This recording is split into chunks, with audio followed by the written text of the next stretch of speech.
Okay, cool. So I'm Jonathan. I think most of you guys know me, but if you don't, come say hi after. I called this talk the perfect answer to the most common interview question because that was how I had the idea for this talk, but I have always hated it. And I have asked many, many people what I should call this talk, and no one has had a good answer. And this past week, when it was too late to change the meetup thing for risk of confusion and because I was lazy, I realized that this talk should be called Stood Vector Char 16 Gigs. So this title, just because I feel like I have to give credit here, is inspired by JF Bastian's talk, which is called deref char pointer 0. I don't know how you're supposed to pronounce that talk title, but that's the best I'm going to do. If you haven't watched that, watch it. It is basically JF Bastian's exploring what happens when you dereference 0, which is an interview question that he uses, and is very good. Okay, so we're still going to kind of talk about this in terms of an interview question because that was how it was originally structured, and I didn't get all of it out of the talk. So what's the question, right? So given this code, when you run this code on an x86 Linux system with 8 GB of memory, what happens? I'll give everybody a minute, but we're just writing 16 gigs of 42 to a vector. So we have double the size. I've gotten this interview question, I don't know how many times at this point. Not always exactly like this, but some variant of this. And it's usually left very open-ended. So I think the answer is creates a vector, 16 billion-ish elements, fills all of them with the value 42.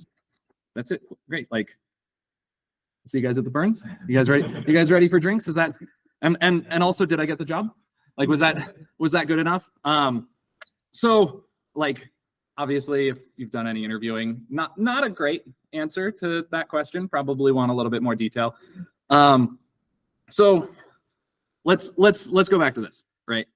So we've got this program. We have double the amount of memory, but I think it's going to be more helpful for us to think about this program like this, right? I know that this is a little bit of an oversimplification, and some of you are screaming right now, but just it doesn't matter for the sorts of things we're going to talk about, and it makes the talk flow better. Okay, so we do have a couple of rules, right? Because we could go completely crazy with this. I do not know enough to talk about what this does on anything but Linux.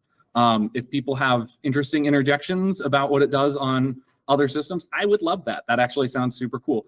We're only going to talk about x86. I don't think it varies significantly on other like modern architectures, but for embedded systems, we're going to talk about some things that might not exist. And if you're working on those systems, you'll probably know that when it happens. But I think x86 is kind of the most common, and it's advanced enough that it's, you know, in the class where is the most interesting.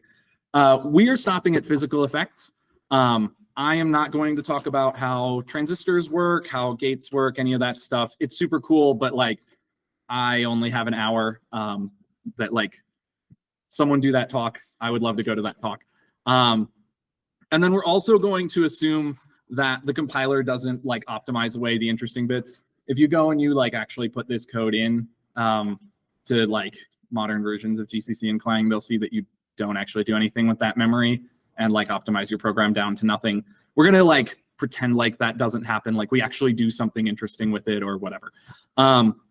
Also, please ask questions. Like I have spent a bunch of time, having gotten this question so many times, I've spent a bunch of time thinking about like every time I get it, I'm like, oh, like here's another little niche of it. And I like, part of what I thought made this talk interesting was I wanted to explore every single niche of this in a way that felt kind of like, you know, going down to a similar level of abstraction. But I would bet that there are parts of this where I have some blind spots, and I would love to learn about those. And also, like, I don't know, it's a meetup talk and not a conference talk. Like, I'm happy for this to be interactive. So the first decision that we have to make here is like, where do we actually start this, right? Like, we could start by talking about like keyboard scan codes and keyboard drivers on like your enter key press when you hit the key. And the original version of this talk like tried to do that, and I realized that I didn't know enough about all that stuff to do a satisfying job of it. If someone wants to give that talk, please give that talk.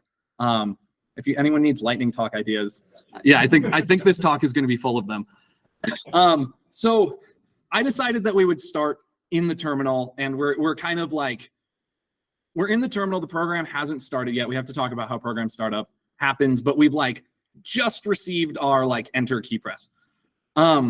So that kind of begs the question, like, what is a terminal? And so like, I think it's kind of helpful to characterize the terminal. We're going to be talking about things in terms of kernel space and user space a lot tonight. I think it's helpful to draw that distinction. So get used to seeing that. The terminal is a user space program. So it's something that's running at like that the user is running. The kernel's not running it. It's not specially privileged. And like ultimately, when you dig into the guts of whatever your favorite terminal emulator is, like it's calling exec, like the exec syscall. And then actually exec is pretty cool. It's got like two paths through it. I didn't realize this before I started giving this talk, but like there's two paths through exec, one of which is for like shell scripts essentially, and the other of which is for ELF format binaries. So we're only going to talk about the ELF format binaries bit because that's what we're doing, and also because the like shell script bit was horrifically complicated. And again, I only have an hour. So exec, all of that like argv stuff that you're used to seeing in your program, that is passed into exec. It also takes a struct of all of your environment variables. It's pretty cool. Oh, did we? Okay, we're good. So like exec is a syscall. I think I mentioned that earlier, but if I didn't, exec is a syscall. But like, what's a syscall, right? So I think the key thing to think about when thinking about syscalls is syscalls, like a user space program can't really do anything interesting except in exotic cases without interacting with the kernel. Like you can't even start a program really without interacting with the kernel. I'm sure you could like end run it somehow, but in general, you can't, you can't like, so you have to interact with the kernel even to start the program. But even once you're running, if you want to do any sort of IO, like any like writes to memory, all of that is like ultimately going through the kernel. So we need a way to go from our like user space terminal into kernel space, and we need to do that in a controlled way, because if I just let any old function call into the kernel, like all of a sudden everyone can access everyone's memory. We've got security issues. So like as a function of like, we don't trust all of the programs or users or anything else running on the system. For the sake of isolation, we have syscalls. So basically the oh, I have another slide for that. Hang on. Yeah, so we have a set of actions that are exposed as the syscalls, and we're like, you're sort of able to select from that list of actions, and then the kernel will verify that you're actually allowed to do that thing, whether it's the action that you're not allowed to do or some function of it. And then we also have to return ourselves to user space. So all of the rigmarole we go through to start the syscall, we have to kind of like go through to end the syscall. So how do we do that, right? So this is all kind of by convention, as established in like the OS, but there are hardware elements to it. So the user space is going to set a register with the syscall number. This is essentially going to be like used as a lookup for a pointer into like the syscall like code itself. And then user space sends the syscall instruction, which is going to fire an interrupt. The syscall instruction, fun fact, is like surprisingly new. It didn't exist on like very old variants of x86. So if someone is running this on like an OG like 8086, You still fire and interrupt, you just do it a little differently, but now there's an instruction for it. And then, so like we sort of skipped a step here, right? We have to jump back a little bit, which is that like on startup, the kernel has set up the syscall handler, right? So we now jump to that previously set up handler. And then we're going to do the things that make this safe, right? The kernel saves off the user space registers. It's going to put in its own registers, perform permission checks.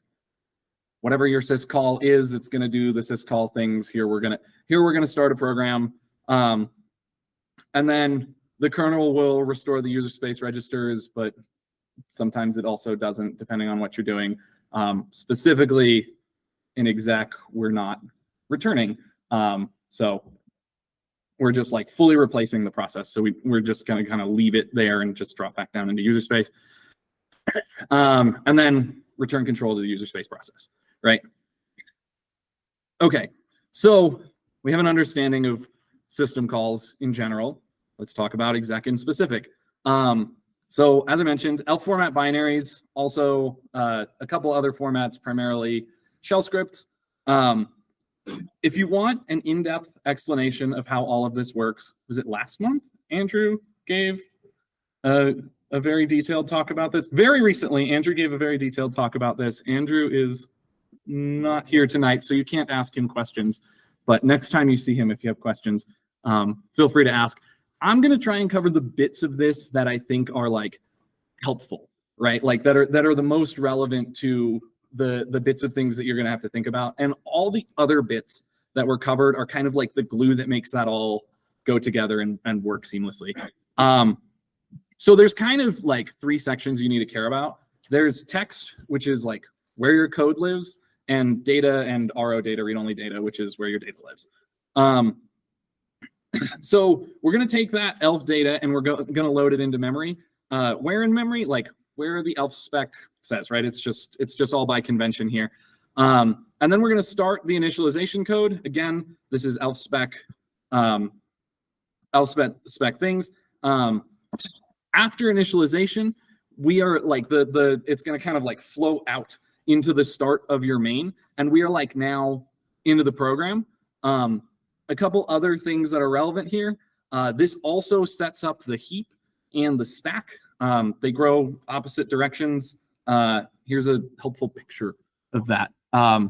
It's upside down. I didn't make this picture. Someone else made this picture. If I made this picture, the low addresses would have been on top and the high addresses. Anyways, but yeah, so this is roughly how that works. Okay, so progress check. Here's our program. We're like 15 minutes into this talk, and we're to here, right? So we have made it to line like 0. So the next thing that's going to happen here is our malloc. So let's talk about allocating memory. Oh no. Wait. Oh no, we're good. Sorry, I lost some slides earlier today, and I thought that I had lost more slides, but we're good. Okay, so allocating the memory. So we'll talk about malloc in general in just a second, but I think it's helpful now to take a detour through something that we've kind of already been using, but didn't really fit in earlier. Everything kind of ties itself all together in this weird Gordian knot, and it's hard to know what order to talk about things. So now we're going to talk about virtual memory. Virtual memory is helpful because it helps processes to be isolated from each other. Essentially, every process thinks that it has a max config of RAM for like the size of the system, regardless of how much RAM is installed or how many other programs are running or anything like that. It helps to ensure that we don't have access to other processes' memories. And it also lets us have multiple processes running on the same OS without them interfering with each other, so that I can kind of suspend one process, move it out of memory, put the other process in memory and pull it back in, but at a more granular level than that. So we kind of get memory a couple different ways. We actually have a pointer that we're storing this to. So we have stack allocation. That's going to go on the stack as we discussed. Hopefully that's pretty straightforward to everybody. I don't think that needs too much explaining. The real meat of this is going to be heap allocation. So we're going to request our memory from the C standard library. The C standard library is going to ask the OS for memory. How that works is implementation defined, but on modern Linux, you will probably get an mmap call. You might also get a break call. We will talk about break very briefly. I honestly don't think it's too relevant to know about. The OS is going to return a pointer to that mapped area, and then the C standard library is going to do some bookkeeping with that pointer. And then the C standard library will return that pointer. Who knows why we have to do bookkeeping? Anyone want to weigh in on that? Yeah, it's for your free. So we're going to store like essentially the size that was requested, and then that way when you say, hey, free this thing, you know how much you're giving back. All right, mmap. Okay, so this is a system call. So all of that stuff that we talked about, where we're changing from user space to kernel space, we're going to do all of that again. And the action that this is going to perform is that it's going to create an entry in the page table, but it's not actually going to map that into your physical memory, right? So you're going to essentially get a chunk of virtual memory for future use with no impact on the physical memory. This is also how like files get mapped into memory. We're not talking about that. Do not be confused. This is like the other type of mmap. They go through the same call. It's confusing. They should have done something different about that, but here we are. I told you we'd talk about this. Break and S-break. So if you think, actually, I'll just pull it back up. So in this picture, right, break is going to move this blue arrow further up through some mechanism. I can't even remember what the call syntax of it is, but that's what it does. It's probably not getting used. Like if you look at any of the modern malloc implementations, they're only using it like very rarely for like extremely small allocations, and even then it seems like they're not really using it. If you're very interested in figuring out what your malloc is doing, strace your program, and it will be immediately obvious.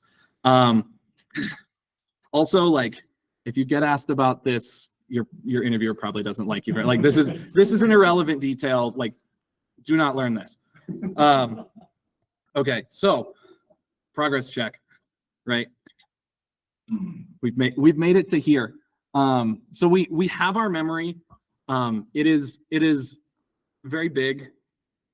Oh, what? I don't understand what this preview is doing. Okay, so let's talk about writing the memory. So our memory write happens with memset, right? We see that in our example. So what does memset do? Like, I guess importantly, is memset a system call? Does anyone know offhand? I'm seeing shaking of heads. That's correct. We're not a system call. If you go and look at the code in a lot of the like standard implementations of memset, it is literally just a loop that does. Ooh, is this? Oh, that's totally ruined. That's a shame. This should. Can I scroll down? Wow, what is that doing? Well, yeah, geez. But yeah, it's like literally a while loop on length, and then yeah, there we go. I can get all of the relevant bits. Right. This is what we're doing when we memset. Right. Is it on your screen and not on this one? Oh, it is. That's really annoying. Hang on. Yeah, just like half of the signature is all you need to know. I don't know. I can't find it. It basically, like, there's a while loop. It decrements the length by 1 there's a pointer, you assign the value to the, like you deref and increment the pointer. Like it is, if you could hand this to like a first year CS student and they would be able to write like a pretty well optimized implementation of it, which they can't do for pretty much anything else. Okay, so let's talk about the first write. This is all happening in hardware, right? So don't think of this as like an OS process that is going through. This is in hardware land, and you have to think about hardware land differently. In hardware land, everything is happening simultaneously, but in a weird sense, especially in modern processors. So kind of think of these things as all happening at about the same time, but not quite. So we're going to check the L1 for the address. If we find it, great, we can use it. If not, then we're going to check the L2, the L3, and then main memory. If we don't find it anywhere, we get a page fault. We will discuss that very shortly. If we do find it, wherever we find it, we copy all of that data, we copy that data down into all of those lower layers. So if we find it in the main memory, we're going to populate the L3 cache, populate the L2 cache, populate the L1 cache, and then and in doing so, like our write is always happening into the L1 cache, kind of regardless of what you're asking for, and then the hardware is managing the coherency between these things. So if you have two adjacent cores that are writing to the same address, like those will be resolved at their like shared L2 cache. If you have two distant cores that are writing to the same memory, like that'll be resolved at your L3, or maybe if things are going really badly, like all the way out to main memory, as your cache is keeping things coherent. So what's a page fault, right? We look into what's called the TLB, which is the translation look aside buffer. And we see that we do not have the virtual address, right? Because we're writing to a virtual address. This is called a TLB miss. The TLB is a hardware component, right? So we get that causes an interrupt, but this is sort of a special and interesting interrupt in that it doesn't really go, like almost every other interrupt I can think of offhand goes into OS code. The page fault is particular in that it's like kind of fully handled by hardware, and we'll get into why I say kind of. But first, let's quickly talk about the types of page fault, right? So you can access a zero demand page, right? Which is, there's a page, we haven't written to it yet. This is exactly the situation we're in our example. So the page doesn't exist. We can just like invent it essentially. Also in a similar bucket is our first write to a copy on write page, where we don't need to like go and get anything. It's, you know, kind of already there for us and for us to have. Our worst cases are the page is not mapped, but it's still in memory somewhere, and the page is not mapped and it's not in memory anymore. It's been pushed to disk, right? So the first two are colloquially called minor page faults, and the second two are colloquially called major page faults. Specifically because, like, for the copy on write for a zero demand, we don't have to go touch main memory or disk to create those things. It's a fairly efficient operation. Whereas, like, if you're going all the way out to disk for your page and you have to copy in, especially if it's like if you're using huge pages or something, like that's going to be a significant amount of time. So let's talk about how the hardware handles this page fault, right? So on the page fault, which again, interrupt, there is a register called CR2, which is control register 2. It is just a register that exists for this purpose, because Intel says so. We set that to the address that the program tried to access. This is going to be helpful for additional things down the line. We essentially need to save off our context. And then we go and look at the CR3, which is control register 3, again, just because Intel felt like it. And that, what's that?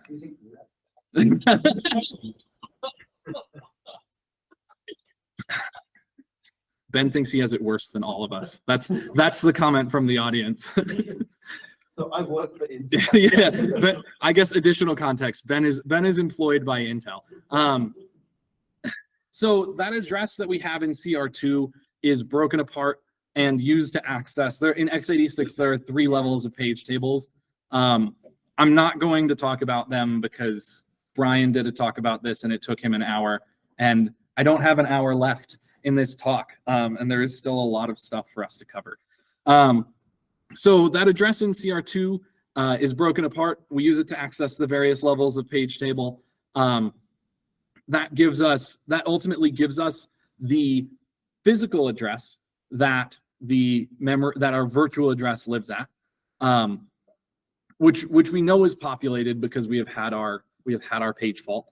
And then we cache the result of this translation so that if we look up this address, or I think an adjacent address, does anyone actually, I don't know this. If we look up the next address over, do we still get a TLB hit, or do we? It's next page over. Okay, yeah, okay, so yeah, TLB is at page level. That's right. So we cache the page, the address of like the page, and that goes in the TLB. And like if we go back to our previous slide, right, that then prevents our, if we read like 1 byte over and we're not on a page boundary, that prevents us from having to do the whole page fault process again.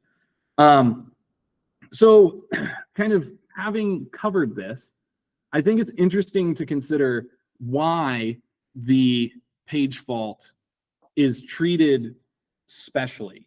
And I think the simple reason is it's just like it's a pragmatic decision. It is like probably your most common interrupt, certainly in like performance intensive applications. And if you had to go to the like the operating system and execute software every time that happened, it would just slow everything down by a not insignificant amount, I imagine. Brian, you've got to. I've got to look. What do you mean by it's not a real interrupt? There are page. It is a real operations that happen purely in hardware, and there's a real interrupt that does execute operating system.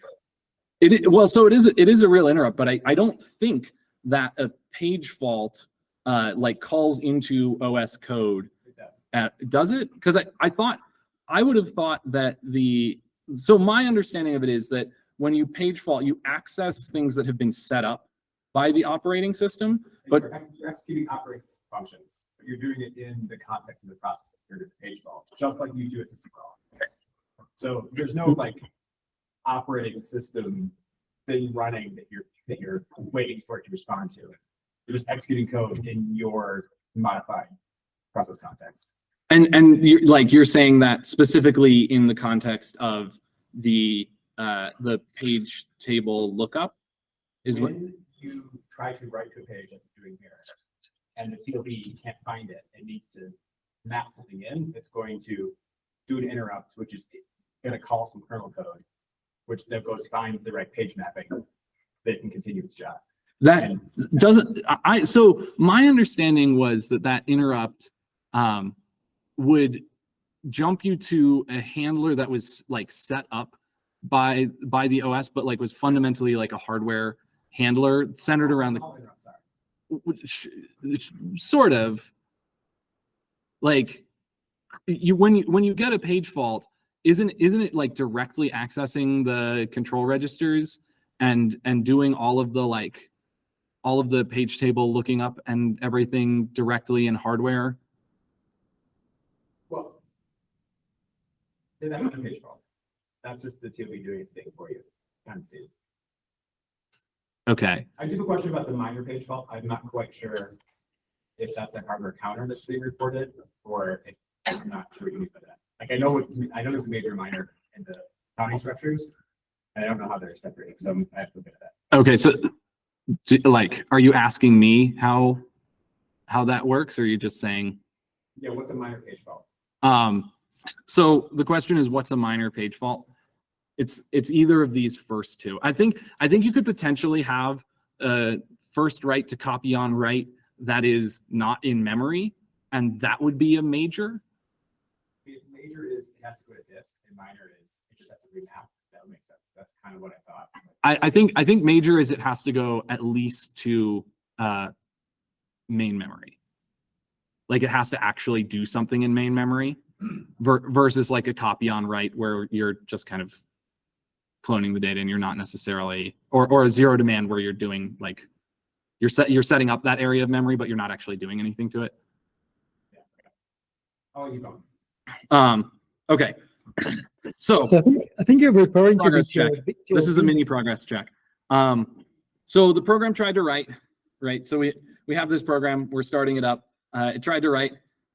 There is nothing in our main memory because we have not written anything yet. All of these are zero demand pages. So we page fault, right? The page fault handler puts that address, it like populates that page into main memory. And then all of the caches are populated down to our L1 and we write our value in, right? Okay, the second write. So you're supposed to have mem set here again. Everyone imagine that there's a while loop doing the simplest write one byte at a time. It's like it put a code block inside another code. There's actually like a third set of line numbers that I can see on the. Okay, can everyone hear me now? Okay. So we just had to do a whole bunch of stuff to do that first write, right? Like it was very much non-trivial. But the nice thing is that because all of these operations work in blocks, we don't have to do any of this again for our second write. Like our second write, the page is already there. We're writing to the same page. And like, even, so I thought I guess I might've lost another slide here. I thought I had a slide on cache lines. We'll just talk about cache lines briefly. So caches are populated one cache line at a time. So sort of the minimum that you can like actually read from memory or like set up or anything like that, as far as your caches are concerned, which is the memory that you're actually accessing, is 64 bytes on a modern x86 system. It varies a little bit on some other systems. I think the M1s are 128. Does anyone know offhand? Anyways, so that's like 512 bits, right? Which is actually pretty large. Like it's not small. And like we can fit a reasonable number of those in our L1 cache, typically something like 64 or so. Depends on your L1. So we don't actually have to do any of this again. Our page is populated, our cache line is populated. Like we don't do any of that. And so the next time that we have to do anything is on our 65th write, where we have to go and get another cache line into our cache. But like maybe we don't even need to do that. It's maybe on our first couple of cache lines we have to, we're writing a lot of cache lines. We got 16 gigs of writing to do here, 64 bytes at a time. We're going to do this a bunch. So we have a hardware unit that is called the hardware prefetcher. And it can recognize like hardware access patterns. And it will pull the data into your cache. It will actually like evict things from your L1 cache. There's not like a shadow set of registers or anything like we do for branch prediction or anything like that. Like it's gonna actually populate the cache with the next bit of memory. And it turns out that they're actually like shockingly good at like pattern detection. Like if you're writing like every other cache line, they'll catch that. If you're going backwards, they'll catch that. They're like not simple, and it's pretty cool. I think this is actually one of the things that Ben, maybe you can offer some insight, but that like changes the most in modern x86 CPUs. Certainly for a while there, this was like a major area of development, was like improving this, because the better that you can predict this, right? The less time that you're spending going and getting data from memory while you're waiting for it, and you're doing it kind of out of band ahead of time, speculatively. So I mentioned branch prediction. We should also talk about that, right? So the hardware will guess the results of our conditionals, and assume that guess is correct, and start executing that branch as though it knew, even though it hasn't actually executed the conditional on that yet, and can't have executed it yet, right?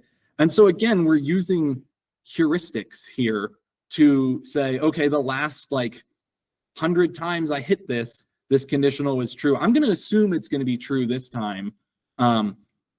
There's a really famous Stack Overflow question, which is like, why does this? It's like this guy is like summing all of the values in an array that are greater than like 128 or something, and he's like, why is this so much faster when I run it on sorted data than when I run it on unsorted data?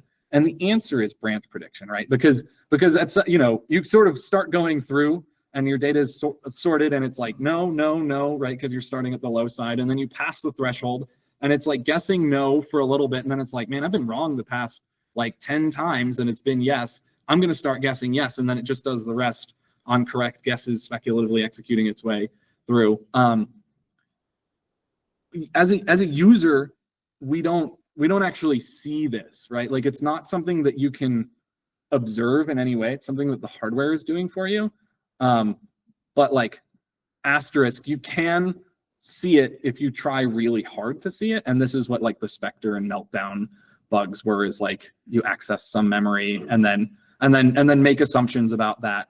That was all taking advantage of like, something going fast one time and then slow all of the other times. I want to check all these hardware nodes and see if I'm still correct. Don't like modern CPUs kind of, when they encounter a branch, they'll kind of do a shadow register thing, like run one path and then also simultaneously run another path. Then like wait for the result of the conditional. So B come back in the middle. Oh, okay. Path B was the correct path. Let me take those results. I haven't heard of they're doing both sides of the branch now. Yeah. That's cool. Not always, but yeah, that's pipeline execution. Okay. Yeah, That's you're loading multiple instructions and executing them. And when you get to a branch, you have to predict the branch, and so you're executing that. But that to be fair when you have to. well, I think the question was like, you predict the branch. You don't predict the branch. You just guess both ways and start executing both of them. I haven't heard of that happening. It would. That was Spectre and Meltdown, though, wasn't it? Observing the sort of action validation effects of that kind of thing is where Spectre and Meltdown. It was Spectre and Meltdown was essentially there was you would like do the same setup over and over again and then cycle through like one byte at a time, and one of them would be faster than the other like 255, and you knew that was the correct value because you were like accessing of like I don't remember how you use that to extract someone's like hardware key or whatever, but you yeah. Even though the user didn't have access to it, because the system had access to it, the CPU had access. There you go. So, cause the TLB to actually page that in, so you can measure the timing. Right. Yeah. The non-taken branch caused memory to become faster. Yeah. So it, like basically you're accessing another process's memory because the CPU's branch predictor is primed to access that. So you'd like do the thing that accesses that in a way that's opaque to you a bunch of times. And then do it in a way that's like transparent to you, like in every permutation, and one of them would be fast, and that one was the right one. And you just did that enough times and you could extract a key. It wasn't particularly fast, but you could get anything, which is pretty cool, like kind of neat. Okay, so progress check. We are here, we're at the mem set. We're at the end of our program. Are we? Yeah. Are we? Did we return from this instruction yet? Well, yeah. So I thought about covering that, but it wasn't that interesting, honestly. Like how programs go back is. So I thought I couldn't find any interesting details there. Oh, that's a good point. Yeah. So God, I'm so annoyed about those slides that got lost. Because this was absolutely in there. So the question is, what happens when you run out of memory? Which is a great question. So eventually you reach a point where you have used up all of the physical memory, right? And now you must pull that, like now your page fault has to choose something to evict from the memory. And to do so, because that memory, like as far as your program's concerned, that memory is important. Like we know it's just full of garbage that we're never going to use, but you know, in a real case, right, it's full of important things. We have to save that off and we have to put it somewhere. And so we have to take that page and we have to write it to the disk. And then that has now been stored off. We are safe to replace it with another page, but about halfway through this, things will get much slower. On account of like all of that writing to disk. And then when we finish, we'll throw all of it away because we did nothing with it. But so I guess a final question here. Does anyone take issue with this explanation of what happens? We also did forget a free at the end of your program. No, the OS will handle it for me. Exactly. Efficiency. Does this assume, so you have 8 gigabytes of RAM, right? And you're trying to write to 16 gigabytes. Mhm. That'll work, but only if you have at least 8 gigabytes of swap space before it works, right? So Rely on that? So yeah, you're on the right track. It's actually pretty interesting. If you go and you run this on a system with 8 gigs of RAM, you can maybe ask for 9, and then the OS, like when you do this big malloc, the OS is just going to be like no and kill your program for like a variety of reasons. Like all of this stuff we talked about absolutely does happen, but it doesn't happen in this program. And like if someone answered that on an interview and they were like, oh, like you're gonna get hit by the I can't remember the name of the killer that gets you for like a too large alloc, but like I think it's something that you can, it's overcommit protection. You're gonna get hit by overcommit protection and has like broken your interview question. Like, do they pass? Like, is it like, oh, I really want to hire this guy, or like, yeah, like very funny, like now do the actual thing, like dance for me, yeah. So, I have a question about, I think with your code slide, we have this in C++ with the vector, Yeah. because I think it should behave differently. Because the vector is doing like increasingly large allocations. No, not because you're doing it via the constructor. Oh, I forgot. Yeah, we can go, but so the question is, isn't the vector doing this one? Oh, was the constructor? Okay. Yeah, so it's via the constructor. The question is, isn't the vector doing exponential allocation here? So isn't it even more interesting? And the answer is like, not in this case. In reality, like yes, as you start getting. That would be more interesting. Yeah, I think that one. It might. To fill with the, With 42. Yeah, fill in. you need to size it to a certain number first, which is the target sense memory. You can't still fill in a vector that you just reserved. Okay, yeah, if you put it like pushback. Yeah, if you did a loop of pushback, there's a lot of things that will save you from like that psychotic behavior when you're like, here's 16 gigabytes of stuff to write, and it's like, but first I'm gonna size it to 2, and like like there's a lot of things to keep you out of that trap. The other thing that I thought is interesting trivia here. Does anyone know when our first page fault occurs? January 1st, 19.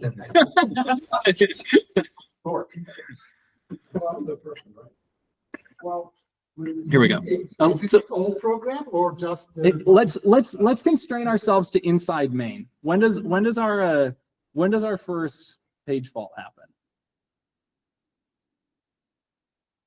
This is observational, by the way. Like this is not like theoretically, like if you actually run this, which I've done a like psychotic amount of times at this point, by the way. Isn't it your first right? Like, Does it happen inside of malloc? It's inside of malloc for your bookkeeping is when you hit your first page fault. It actually happens before you start mem setting, which I think is a fun little bit of trivia. We actually did this a little bit out of order.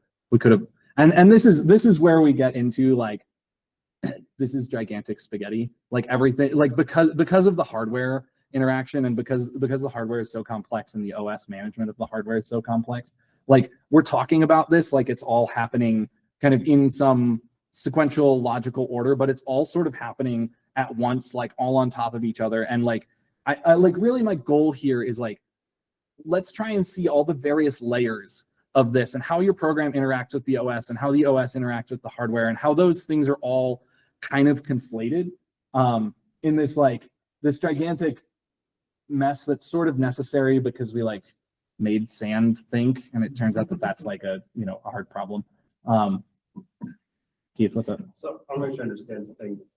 You do the first write, you go out and get a page fault. The block of memory gets assigned to you because you did the first write. For something like std vector reserve, would it normally not actually reserve the memory, but actually it does because malloc assigns writes the page size of the memory? So you only get your first page fault. I think on reserve, if you had done nothing else to that point, because that's going onto the stack, right? In the vector, you're like what you're storing at that point is the pointer to your data, your size, and your capacity, right? Your size isn't changing on reserve. The pointer to your data and your capacity probably are, if it's an interesting reserve. And so if that was the first thing that you were doing, you would either get the page fault when you created the vector and those were put there, or on the reserve, depending on exactly how the compiler. But what about the heap? So you would create a bunch of zero demand pages on the heap.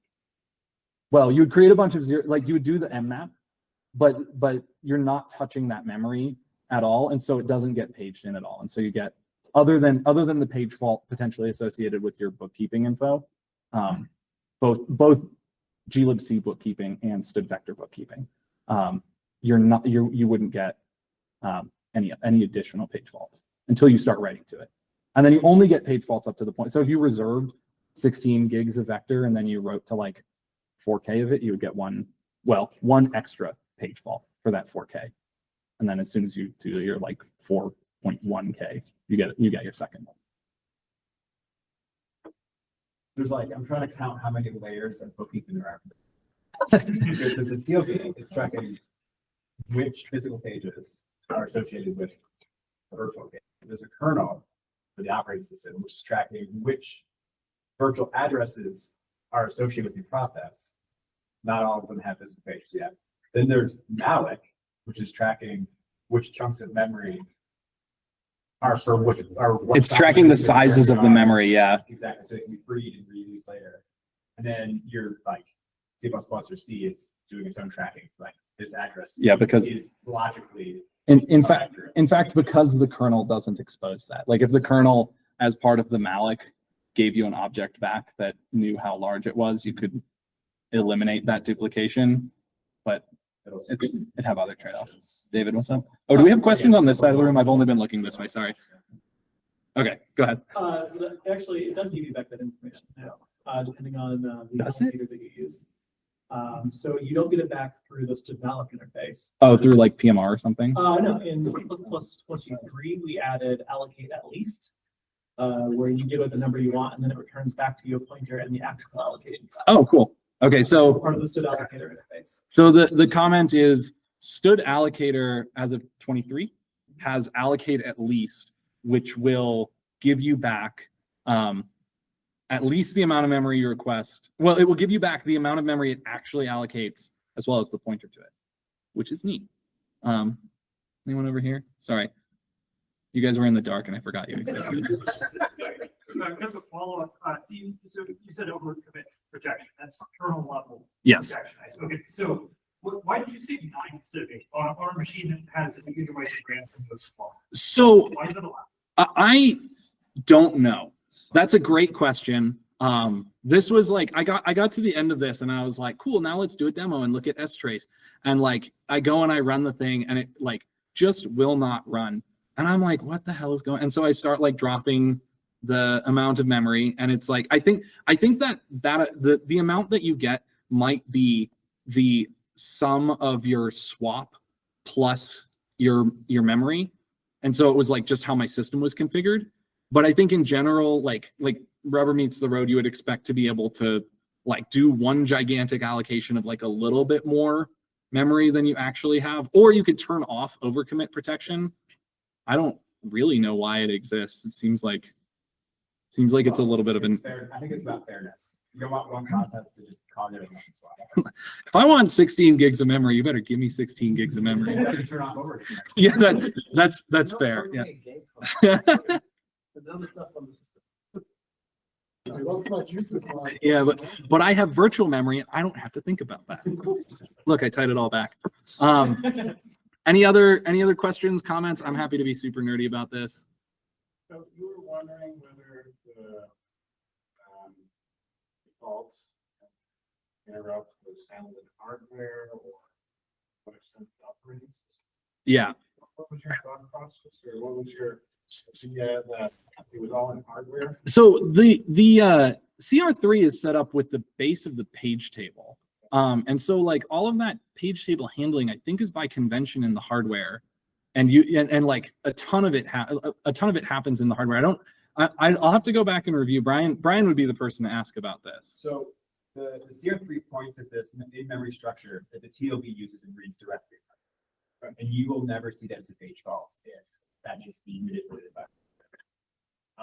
I did look it up. A minor page fault is when the kernel needs to just modify the page table itself and doesn't do any other work.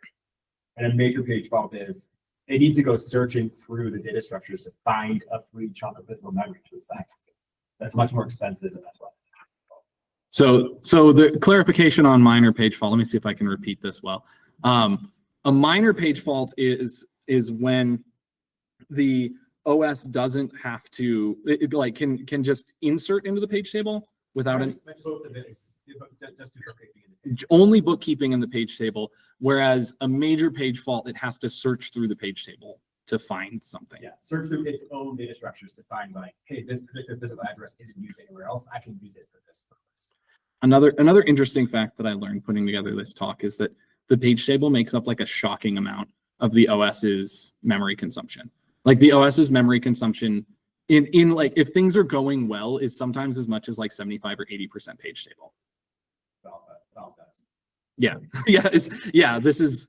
we have covered a significant chunk of the interesting bits of the OS in this talk. Any other questions?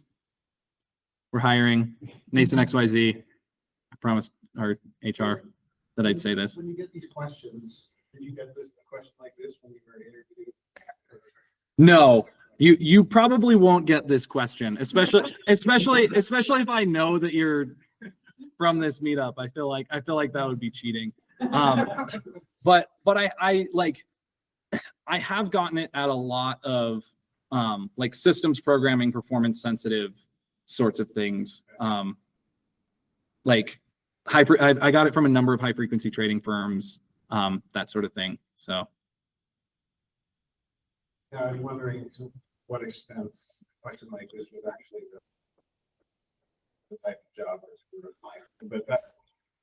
No, yeah, we're like medium frequency, so somewhat aware of this sort of thing, but we're not really counting page faults or anything like that. Too serious. Cool.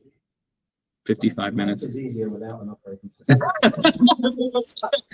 The comment is from Ben, who works on embedded systems now, that life is easier without an operating system. Yeah. Yeah. Yeah. Cool.